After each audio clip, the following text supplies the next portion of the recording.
अस्सलामु अलैकुम वरहमतुल्लाहि वबरकातुहू। बिस्मिल्लाहिर्रहमानिर्रहीम। हम स्कूल से लौट रही थीं कि तानिया ने मुझे मतवज्जा किया। वो सामने देखो, कोई तुम्हें देख रहा है।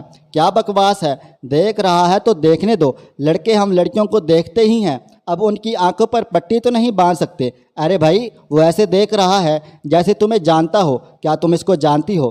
तानिया, लगता है तुम्हारा दिमाग ख़राब हो गया है। मैं नहीं जानती इसको। और ये तुम क्या इसकी तरफ इशारा करके बातें कर रही हो?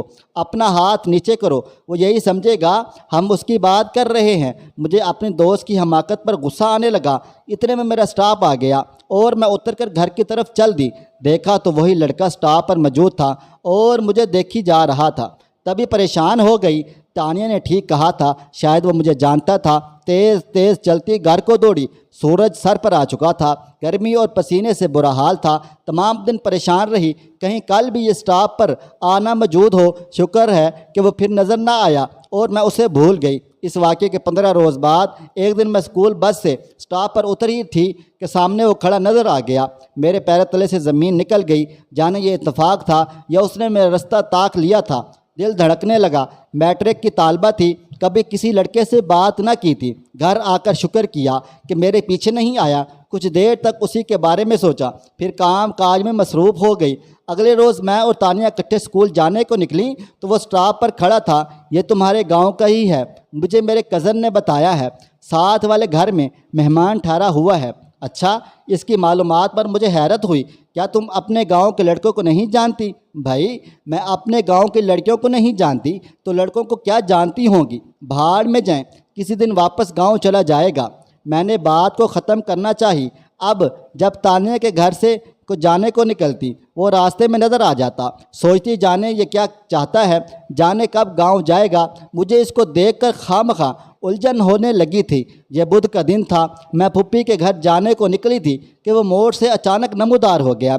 अनजान पड़कर गुजरने लगी तो इसने मेरा रास्ता रोक लिया। रास्ता छोड़ो, मैंने गुस्से से कहा। 1 मिनट ठहर जाओ, तुमसे ज़रूरी बात करनी है। ये कहकर फ़ौरन एक कागज़ का टुकड़ा मुझे देने लगा। मैंने लेकर उसके सामने कागज़ के टुकड़े कर दिए। वो कुछ कहने ही वाला था कि सामने से एक राहगीर को आते देखकर फ़ौरन आगे निकल गया। मैं फुप्पी के घर ना गई, मुड़कर घर वापस आ गई और परेशान सी अपने कमरे में लेट गई। थोड़ी देर बाद अम्मी कमरे में आईं। ज़ेबा बेटा, आओ खाना खा लो। अम्मी, भूख नहीं है। अरे भूख क्यों नहीं है, आज तो मैंने तुम्हारी पसंद की डिश बनाई है, आओ खा लो। शाबाश। बादल न खास्ता मेज़ तक आई। 2 लुक़मे बामुश्किल खा पाई। दिल न चाहा कि कुछ खाऊं। बहरहाल मैंने इस वाक़े का किसी से भी जिक्र ना किया। मैं तो उस लड़के का नाम तक भी न जानती थी। अब वो रोज़ स्टॉप पर होता, मैं इसको नज़रअंदाज कर देती कि आप ही मायूस होकर चला जाएगा। किसी से कुछ कहकर क्यों मुसीबत मोल लूँ। किसी को इसके बारे में कुछ ना बताने से हर वक्त परेशान ज़रूर रहने लगी। दिल पर बोझ सा था। तानिया से भी जिक्र न करती। बारहा चाहा उसे अपनी परेशानी शेयर करूं, लेकिन फिर इज़्ज़त के डर से चुप हो जाती कि उसने अगर किसी से जिक्र कर दिया तब क्या होगा। मुझे अपने वालिदैन की इज़्ज़त प्यारी थी। फिर मेरी मंगनी भी अपने कज़न से हो चुकी थी। इन्हीं दिनों ईद आ गई। एक रोज़ इत्तेफाक से मैं दरवाज़े के पास थी कि हल्का सा खटका हुआ और एक लिफाफा किसी ने कवाड़ की दराज से अंदर कर दिया। लिफाफा मेरे कदमों के पास आ गिरा। उठाकर देखा तो ईद का कार्ड था। सोचने लगी, ये किसका है, किसके लिए हमारे घर के अंदर फेंका गया है। ज़रा सा गौर किया। छठी हिस्स ने कहा, हो न हो ये वही लड़का है। कार्ड पर उसने नाम लिखा था, आपका मतवाला, आपके गांव का असद। ओहो, तो मसूब का नाम असद है। मैंने कार्ड ओढ़नी में छुपा लिया और कमरे में आ गई। अभी सोच ही रही थी कि इसका क्या करूं, फाड़ कर फेंक दूं या किसी को बता दूं। इतने में तानिया आ गई। परेशानी मेरे चेहरे से ज़ाहिर थी। उसने सवाल किया, क्या बात है, क्यों परेशान हो? अब बताती ही बनी। मैंने कार्ड आगे कर दिया। कहने लगी, देखा ना, मैं कहती थी ये तुम्हारे पीछे आता है। तो अब क्या करूं, ये बताओ। तुम मुझसे कबूल कर लिया है, कैसे वापस करूं? इधर लाओ, मुझे दो, मैं इसे करती हूँ वापस। मैं बात करती हूँ उससे, आखिर वो चाहता क्या है। मुझे इस बात का डर है تانیہ کسی کو پتہ نہ چل جائے اور میرے والدین کی عزت خاک میں نہ مل جائے، مجھے اپنے والدین کی عزت جان سے بھی زیادہ پیاری ہے۔ وہ بولی تم فکر نہ کرو، یہ کارڈ مجھے دے دو، میں سمجھا دوں گی اسے۔ میں نے کارڈ تانیہ کے حوالے کر دیا، لیکن اس کے بعد سخت ڈپریشن کا شکار رہنے لگی۔ دن بدن میری حالت بگڑتی گئی، جس کا اثر پڑھائی پر پڑا۔ کلاس میں فرسٹ یا سیکنڈ پوزیشن لیتی تھی، لیکن اب جب پڑھنے بیٹھتی تو ایک لفظ بھی سمجھ نہ آتا تھا۔ میں نے تانیہ کے آگے ہاتھ جوڑ کر کہا تم کسی طرح اس کو سمجھاؤ کہ میرے پیچھے آئے اور نہ ہی اسٹاپ پر کھڑا ہو، مجھے پریشان نہ کرے۔ مجھ میں تو اتنی ہمت نہ تھی کہ میں اس سے بات کرتی۔ تانیہ نے میری خاطر یہ کام کیا، اس سے جا کر بات کی، کارڈ واپس کیا اور کہا کہ میری سہیلی کا پیچھا چھوڑ دو، وہ بہت پریشان ہے، اس کی منگنی ہو چکی ہے اور اب اس کی زندگی کو خراب مت کرو۔ اس نے وعدہ کیا وہ کبھی میری بدنامی کا باعث نہ بنے گا۔ کچھ دن وہ نظر نہ آیا، لیکن میرا سکون جاتا رہا تھا۔ جس کا ڈر تھا وہی ہوا۔ رزلٹ آیا تو میرے نمبر انتہائی کم تھے۔ ہیڈ مسٹریس نے ابو کو بلوایا کہ آپ کی بیٹی کو کیا ہو گیا ہے؟ اس سے پہلے تو یہ پوزیشن لیتی تھی اور اب یہ لائق لڑکی رعایتی نمبروں سے پاس ہوئی ہے۔ سب گھر والے میرا برا رزلٹ دیکھ کر حیران و پریشان تھے۔ کسی کو کیا خبر تھی مجھے کیا پریشانی ہے؟ بس اسی وجہ سے خوفزدہ رہتی تھی کہ کسی کو مجھ پر شک نہ ہو جائے۔ کچھ نہ کر کے بھی میں اس جیسے احساس جرم کا شکار تھی۔ میرے منگیتر کا تعلق بھی اسی گاؤں سے تھا جہاں کا اسد تھا۔ گاؤں تو ایک چھوٹی سی آبادی پر مشتمل ہوتا ہے، ہر کوئی ایک دوسرے کو جانتا ہے۔ میرا منگیتر منیر بھی اس سے واقف تھا۔ دونوں گاؤں کے اسکول میں ساتھ پڑھے تھے۔ ایک دن دوسرے سے بہت اچھی دعا سلام تھی۔ ایک دن اسد گاؤں گیا تو منیر سے ملا اور دوست بھی ساتھ تھے۔ اس نے اپنے دوستوں سے ذکر کر دیا کہ فلاں لڑکی ملتان میں فلاں جگہ رہتی ہے، بہت زیادہ خوبصورت ہے اور میرے دل میں بس گئی ہے۔ اس کی وجہ سے خالہ کے گھر رہ رہا ہوں، لیکن وہ میرے پیار کو قبول نہیں کرتی۔ کیا کروں؟ دن کا چین اور رات کا سکون غارت ہو گیا ہے۔ منیر نے سنا تو بجھ گیا۔ اپنے دوستوں کی چوکڑی میں اسد اس کی منگیتر کی خوبصورتی اور اپنی عاشقی کے تذکرے کر رہا تھا۔ عزت کی خاطر خاموش رہا، کچھ نہ بولا، لیکن اپنی ماں کو آ کر بتا دیا۔ اگلے دن خالہ مظفر گڑھ سے ملتان ہمارے گھر آ گئیں اور امی کو کہا کہ لڑکی کو اسکول سے اٹھا لو کیونکہ اس کا تذکرہ ہمارے گاؤں کے لڑکوں میں ہو رہا ہے۔ منیر نے خود اپنے کانوں سے سنا ہے اور مجھے آ کر بتایا ہے کہ خالہ سے جا کر بات کرو، کیا معاملہ ہے، کیونکہ تالی ایک ہاتھ سے نہیں بجتی۔ خالہ نے کہ ابو کو بھی یہ بات بتا دی۔ گھر میں قیامت آ گئی۔ ابو سمجھدار ہیں، انہوں نے کہا اپنی بیٹی پر مجھے مکمل بھروسہ ہے، لیکن امی نے کچھ اور ہی مطلب لیا کیونکہ میرا رزلٹ بھی بہت خراب آیا تھا۔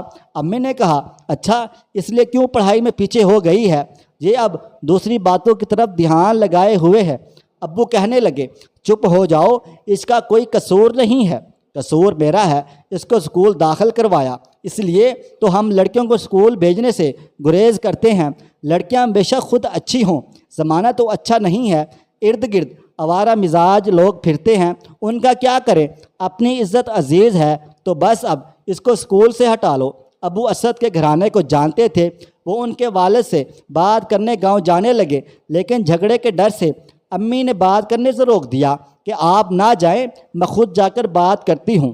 امی ان کے گھر گئیں۔ اسد صاف مکر گیا تھا کہ ایسی کوئی بات نہیں ہے، نہ میں نے کسی کے سامنے آپ کی بیٹی کا تذکرہ کیا ہے، آپ لوگوں کو غلط فہمی ہوئی ہے۔ بہرحال امی نے پھر مجھے اسکول نہ بھیجا اور میرا میٹرک نامکمل رہ گیا۔ مجھے بہت دکھ ہوا، ان دنوں کی اذیت بھلا نہیں سکتی تھی۔ خیر خالہ نے شادی کی تاریخ تو رکھ لی، لیکن منیر کے دل میں شک کا بال آ گیا تھا جس کو مٹانا میرے بس کی بات نہ تھی۔ سوچتی تھی اے کاش میری اس کے ساتھ منگنی نہ ہوئی ہوتی، کیونکہ اب شادی ہونی بھی لازم تھی۔ جی چاہتا تھا شادی سے انکار کر دوں، مگر نہیں کر سکتی تھی۔ والدین کی عزت بہت پیاری تھی۔ سوچتی تھی میرا منگیتر گاؤں میں رہتا ہے، خدا جانے اس کا دل میری طرف سے صاف ہوگا بھی کہ عمر بھر شک کا سانپ پالے رکھے گا۔ خیر شادی ہو گئی، مگر وہ اب پہلے جیسا نہ رہا تھا۔ اکثر کہتا تھا اس کے دوست سب مجھے دیکھ کر معنی خیز انداز میں مسکراتے ہیں تو سمجھ جاتا ہوں اس نامکار نے کس قسم کی باتیں تمہارے بارے میں ان سے کر رکھی ہیں۔ وہ آنکھوں میں میرا تمسخر اڑاتے ہیں تو مر جانے کو جی چاہتا ہے۔ تم قصوروار نہیں ہو تو سزا مجھے بھگتنی پڑ گئی ہے۔ تم سے شادی کرنے سے بہتر تھا کہ مجھے موت آ جاتی۔ شوہر کے منہ سے ایسی باتیں سن کر میں بجھ جاتی، میرے چہرے سے رونق جاتی رہتی۔ سوچتی تھی آخر میں कसूर क्या था? मैंने तो कभी किसी गैर के बारे में नहीं सोचा। फिर ये अजियत भरी ज़िंदगी मेरे नसीब में क्यों? मुझे तो दुख था कि मैट्रिक भी न कर सकी थी। सोचती तो थी, दिल खून के आंसू रोता था, हड्डियों का ढांचा बन कर रह गई थी। आगे पढ़ने का कहती तो शोहर और सास माजी की याद दिलाते थे। ऐसे माजी से तो मेरा दूर का भी कोई वास्ता ना रहा था, सिवाय उसके कि एक ऐसा लड़का जो हमारे मोहल्ले में आकर रहा, जो मेरे मंगेतर को जानता था और जिसने मेरा पीछा किया। फिर खुद अपने दोस्तों से मेरे ऊपर आशिक हो जाने के तज़किरे करता फिरा। यूँ मेरा चाहने वाला शोहर मुझसे दूर हो गया और तालीम भी खो गई। मैं ना इधर की रही ना उधर की रही। खुदा जाने जालिम असद को मैंने सब करके क्या मिला। ऐ काश ये लड़के किसी लड़की का पीछा करने या उसके बारे में गैर जिम्मेदारी से बातें बनाने से पहले ज़रा सोच लें कि उनकी इस किस्म की हरकतों से किसी की ज़िंदगी ख़राब हो सकती है, किसी की इज़्ज़त दांव पर लग सकती है, किसी की बेटी को नाकाबिले तलाफ़ी नुकसान पहुँच सकता है, वो तालीम के ज़ेवर से महरूम हो सकती है। शोहर के ताने और शक का सांप उम्र भर उसको डसता है तो वो जीते जी मर जाती है। लेकिन ये आवारा मिजाज, लापरवाह, लाउबाली लोग, भला इनको किसी शरीफ लड़की के दुख सुख से क्या लेना देना? ये तो अपनी अयाशी के लिए जो भी करें कम है।